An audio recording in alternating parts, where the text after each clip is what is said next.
Oi pessoal, estamos aqui mais uma vez com o nosso Desmistificando o Espiritismo e hoje a gente dá início de fato ao último capítulo do Livro dos Espíritos, que é a conclusão.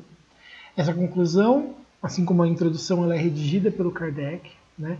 E ela também tem elementos, tem trechos, né, que envolvem os espíritos superiores e em particular finalizando com palavras de Santo Agostinho. Essa conclusão ela ajuda a fazer uma amarração toda, né, no Livro dos Espíritos. Ela fala das críticas que o Espiritismo já vinha recebendo naquela época, né, mostra os elementos mais importantes que ajudam a gente a ver o Espiritismo de fato como uma resposta e um caminho para o futuro, né? E ela também permite que a gente possa encontrar tranquilidade ao entender como a lógica do Espiritismo faz sentido no caminho que a gente pretende seguir. Essa conclusão é um pouquinho longa, então eu quebrei em duas partes. A primeira é um pouquinho mais curta, a segunda é um pouquinho mais longa, por causa que eu tentei quebrar um ponto que fazia sentido, interromper o texto, porque ele é bem fluido, sabe? Mas eu acho que vai ficar fácil de entender. Então seria importante que você visse as duas partes para poder ter o fechamento dessa questão da conclusão. Tá? Então, vamos lá. Conclusão, então, ela tem várias sessões. Eu vou sempre falar qual é a sessão que a gente está, conforme for dentro, tá bom? Então, sessão 1, né? Quem do magnetismo terrestre conhece apenas a brincadeira dos patinhos imantados, quer dizer, os patinhos magnetizados, que dão voltas numa bacia com água, dificilmente compreenderá que ali está o segredo do mecanismo do universo e do movimento dos mundos. Acontece a mesma coisa com quem, do Espiritismo, só conhece o movimento das mesas, que é aquele fenômeno que comentamos lá no começo, falando de como é que começou, né, a comunicação com os espíritos para o Espiritismo, né, aquela coisa das mesas que giravam e que davam pancadas para se correlacionar com letras, e assim começou a comunicação. Então, acontece a mesma coisa com quem do Espiritismo só conhece o movimento das mesas, não vendo nesse fato mais do que uma diversão, um passatempo da sociedade, sem entender que esses fenômenos tão simples e tão comuns, conhecidos na antiguidade e até pelos povos que eram quase selvagens, possa ter ligação com as mais importantes questões da ordem social. Realmente, para um observador superficial, que relação pode ter uma mesa com a moral e o futuro da humanidade? E, contudo, quem quer que reflita se lembrará de que do vapor que levanta a tampa de uma simples panela que ferve, fato que acontece desde sempre, desde toda a antiguidade, saiu o poderoso motor com o qual o homem atravessa o espaço e diminui as distâncias. E ele está falando do motor a vapor, que era uma das tecnologias mais importantes ali na época, né? Pois bem, vocês que em nada acreditam além do mundo material, saibam que dessa mesa que gira e que faz com que vocês sorriam com pouco caso, surgiu uma ciência completa, bem como a solução de problemas que até então nenhuma filosofia pôde resolver. Apelo a todos os adversários de boa fé e os desafio para que digam se eles se deram ao trabalho de estudar o que estão criticando, porque, em boa lógica, a crítica só tem valor quando o crítico conhece aquilo de que fala. Zombar, quer dizer, tirar sarro, né, de uma coisa que não se conhece, que não se investigou, com o escalpelo é um instrumento que se usa, é como se fosse o bisturi, né, para dizer que é um instrumento específico, né. Então, zombar de uma coisa que não se conhece, que não se sondou, que não se investigou com o escalpelo do observador com consciência, não é criticar. É dar prova de ser leviano e de faltar critérios para julgar. Ou daquele que falta critérios para julgar.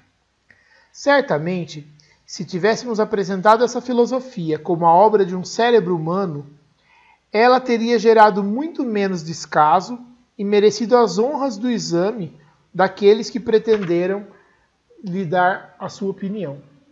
Contudo, ela vem dos espíritos. Que absurdo! Mal lhe dão um simples olhar, julgam-na pelo título, como o macaco da fábula julgava a nós pela casca. Façam, se quiserem, uma abstração da sua origem. Quer dizer, se vocês quiserem, ignorem a origem.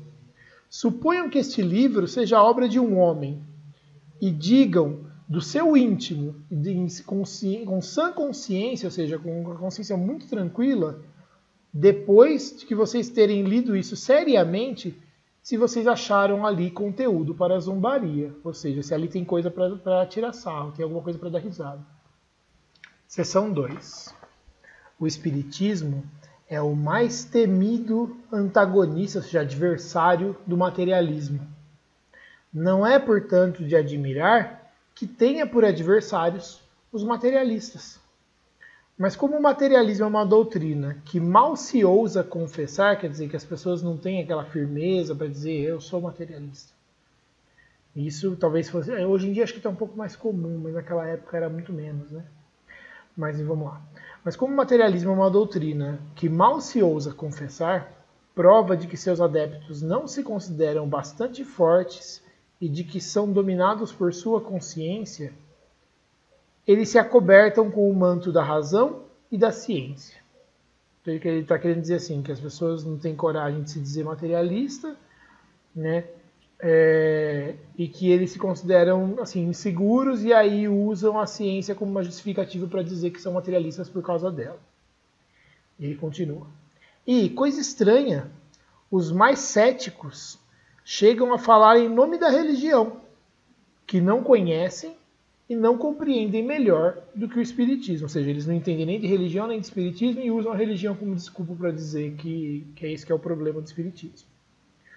Usam como alvo o maravilhoso, quer dizer, as coisas que ele fala que uma coisa é maravilhosa, no sentido de ser uma coisa fora do normal, né? E o sobrenatural, coisas que não admitem. Como o Espiritismo, na opinião deles, é baseado no maravilhoso, não pode deixar de ser uma suposição ridícula. Não refletem que, ao condenar o maravilhoso e o sobrenatural, também condenam a religião. De fato, a religião se apoia na revelação e nos milagres.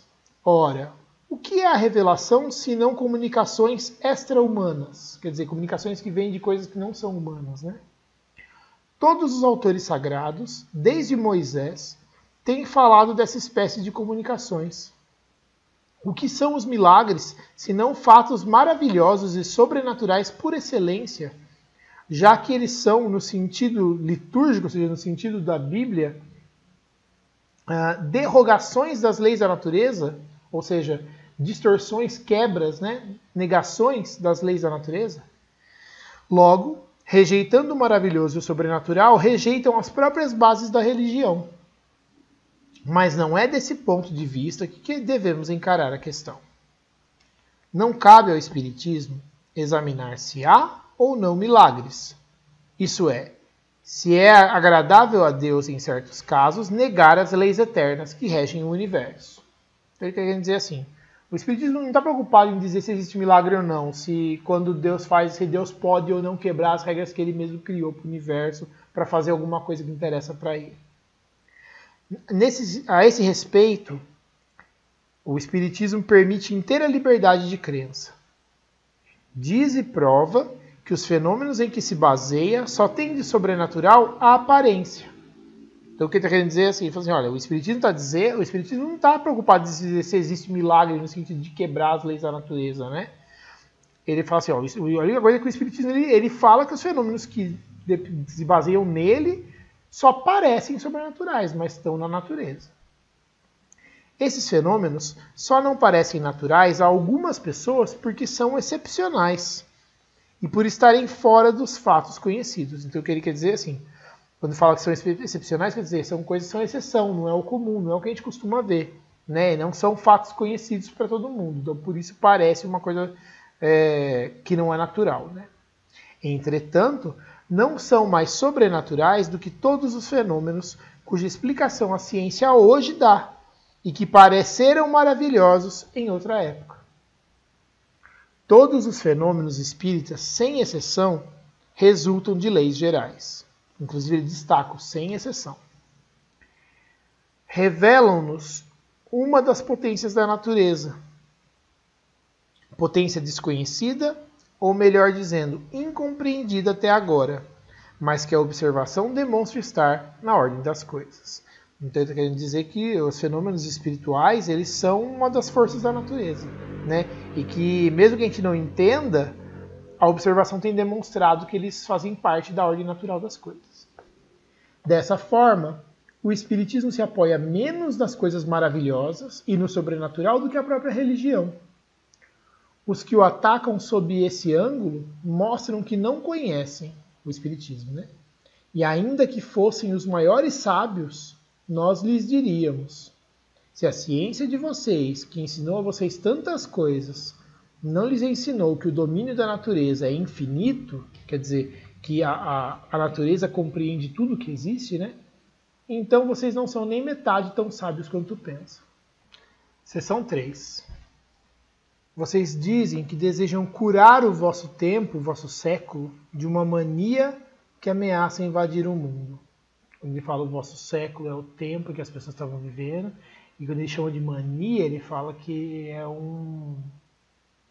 talvez uma invenção, na ideia de que aquilo ali tipo assim, era um fogo de palha, uma coisa que apareceu ali, que não era, né, que era uma coisa passageira. Então, de novo, vocês dizem que desejariam curar o vosso século, o vosso tempo, de uma mania que ameaça invadir o mundo. Vocês prefeririam que o mundo fosse invadido pela incredulidade que procuram propagar? Não é a ausência de toda crença que se deve atribuir o relaxamento dos laços de família e a maior parte das desordens que minam, ou seja, que enfraquecem a sociedade? Demonstrando a existência e a imortalidade da alma, o Espiritismo reaviva a fé no futuro, levanta os ânimos abatidos, faz suportar com aceitação as dificuldades da vida. Vocês ousariam chamar isso de mal? Duas doutrinas se defrontam, se enfrentam, né? Uma que nega o futuro, outra que o proclama e o prova. Uma que nada explica, outra que explica tudo e que, por isso mesmo, se dirige à razão. Uma que é a sanção do egoísmo, ou seja, é a liberação do egoísmo, ou a justificativa, né, assim, dando motivo para o egoísmo. Outra que oferece base à justiça, à caridade e ao amor aos semelhantes. A primeira não mostra a não ser o presente e acaba com toda a esperança.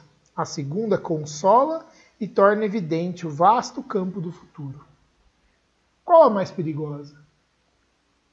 Algumas pessoas, e dentre elas as mais descrentes, se fazem apóstolos da fraternidade e do progresso. A fraternidade, porém, pressupõe o desinteresse e a abnegação da personalidade, ou seja, a pessoa negar a si mesmo pelo bem do outro, né? Onde há verdadeira fraternidade, o orgulho é uma anomalia. Com que direito você impõe um sacrifício àquele a quem você diz que, com a morte, tudo se acabará para ele? E que amanhã, talvez, ele não passe de velha máquina desmontada e jogada fora. Que razão terá ele para impor a si mesmo uma privação qualquer? Porque ele vai se privar de alguma coisa, né? Não será mais natural que trate de viver o melhor possível durante os poucos instantes que você lhes dá? Ou se você dá a essa pessoa, né? Daí o desejo de possuir muito para aproveitar melhor. Desse desejo nasce a inveja dos que o possuem mais. E dessa inveja, a vontade de apoderar-se do que os outros possuem, não há mais do que um passo. O que é que o detém? Quer dizer, o que é que impede a pessoa de ser assim, de ter essa inveja e de ter esse desejo, essa inveja e essa ação de tomar as coisas do outro, né? O que impede? A lei? A lei, porém, não abrange todos os casos. Você dirá, ou vocês dirão que é a consciência, o sentimento do dever. Mas em que vocês baseiam o sentimento do dever? Esse sentimento é compatível com a crença de que tudo se acaba com a vida? Com crença parecida, uma única máxima, ou seja, uma única frase de efeito, é racional, cada um por si. As ideias de fraternidade, de consciência, de dever, de humanidade e mesmo de progresso não passariam de palavras vãs, ou seja, palavras sem sentido, né? Ó, vós que proclamais semelhantes doutrinas, ou seja, vocês que defendem essas ideias, não sabem todo o mal que fazem à sociedade, nem de quantos crimes vocês assumem a responsabilidade. Mas por que estou falando de responsabilidade? Para quem duvida de tudo, tal coisa não existe, pois ele só faz homenagens à matéria. Seção 4. O progresso da humanidade tem seu princípio na aplicação da lei de justiça, amor e caridade. Essa lei é fundamentada na certeza do futuro. Tirem essa certeza e vocês tirarão sua pedra fundamental. Dessa lei vêm todas as outras, porque ela envolve, ou nela se baseiam todas as condições da felicidade do homem. Só ela pode curar as feridas da sociedade, e pela comparação das idades e dos povos, se pode julgar quanto melhor a condição do homem, à medida que essa lei vai sendo mais bem compreendida e melhor aplicada. Ora, se uma aplicação parcial e incompleta dessa lei já produz tanto bem, o que não conseguirá o homem quando fizer dela a base de todas as suas instituições sociais? Isso é possível? Sim, porque se ele já deu 10 passos, pode dar 20, e assim por diante. Pode-se, portanto, julgar o futuro com base no passado. Já vemos que as antipatias entre os povos se acabam pouco a pouco. Diminuem as barreiras que os separavam diante da civilização. Eles se estendem as mãos de um extremo a outro do globo. Há mais justiça presidindo a elaboração das leis internacionais. As guerras se tornam cada vez mais raras e não excluem os sentimentos de humanidade. Se estabelece a uniformidade nas relações sociais. Se apagam as distinções de raça e de castas, e os homens que defendem crenças diferentes fazem calar os preconceitos sectários para se confundirem. Aqui vou reler isso aqui de novo. Apagam-se as distinções de raça e de casta, e os homens que têm crenças diferentes fazem calar os preconceitos sectários, ou seja, deixam de lado os seus preconceitos de separação das pessoas para se unirem na adoração de um único Deus. Nós nos referimos aos povos que marcham à frente da civilização. Então ele quer dizer os povos que moralmente já estariam mais desenvolvidos, mais avançados. Mesmo considerando todos esses aspectos, ainda estamos longe da perfeição, e inúmeras são as ruínas antigas que ainda devemos derrubar, até que não restem mais vestígios, mais nenhum sinal da barbárie. Mas poderão essas ruínas resistir contra a força irresistível do progresso? Contra essa força viva que é, ao mesmo tempo, uma lei da natureza? Se a geração atual é mais adiantada do que a anterior, por que a que virá depois de nós não seria ainda mais adiantada do que a nossa? Ela será pela força das coisas. Primeiro, porque, com as gerações que passam, todos os dias se acabam alguns campeões dos velhos abusos, o que permite à sociedade se formar de elementos novos, livres dos velhos preconceitos. Em segundo lugar, porque o homem, desejando o progresso, estuda os obstáculos e se esforça em removê-los. Uma vez que o movimento progressivo é incontestável, quer dizer, é inegável, não há razão para duvidar do progresso que virá. O homem quer ser feliz, e é natural esse desejo. Ora, ele só busca o progresso para aumentar a quantidade de sua felicidade, sem o que o progresso não teria qualquer objetivo. De que lhe adiantaria esse progresso se não servisse para melhorar sua condição?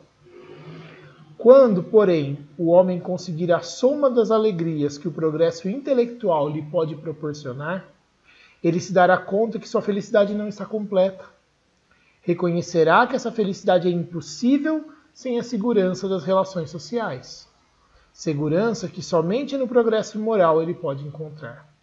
Então, por força das circunstâncias, ele próprio dirigirá o progresso nessa direção. E o Espiritismo lhe oferecerá a mais poderosa alavanca para alcançar esse objetivo.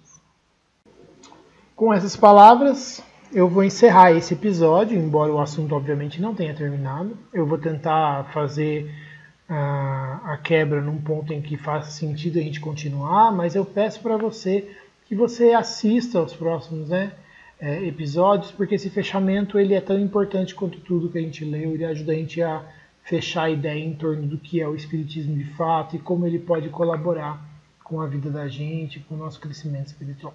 Tá bom? Muito obrigado e até já!